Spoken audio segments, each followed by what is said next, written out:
தெலங்கானாவில் police commissioner Sumathi நடுராத்திரியில் சாதாரண பெண் போல பஸ் ஸ்டாப்பில் நின்று அண்டர் கவர் ஆபரேஷனில் ஈடுபட்டு தன்னை சீண்டிய 40 ஆண்களை கையும் களவுமாக பிடித்துள்ளார். பெண்களுக்கான பாதுகாப்பை உறுதி செய்வதற்காக கமிஷனரை களத்தில் இறங்கி சம்பவம் செய்துள்ளது பாராட்டுகளை பெற்றுள்ளது.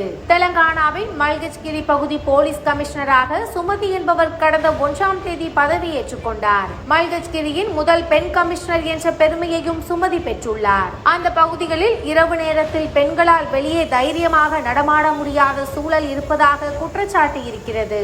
பேருந்து நிலையங்களில் ஆண்கள் பாலியல் சீண்டலில் ஈடுபடுவதாக புகார் கொடுத்தனர். அதனால் கமிஷனர் சுமதி மல்கஜ்கிரி வந்ததும் முதல் வேளையாக பெண்களின் பாதுகாப்பை உறுதி செய்ய நினைத்தார். இரவு 12 மணிக்கு சீருடை இல்லாமல் சாதாரண பெண் போல பேருந்து நிலையத்தில் காத்திருந்தார். உடனேயே அங்கு ஆண்கள் கூட்டம் குவிய ஆரம்பித்தது.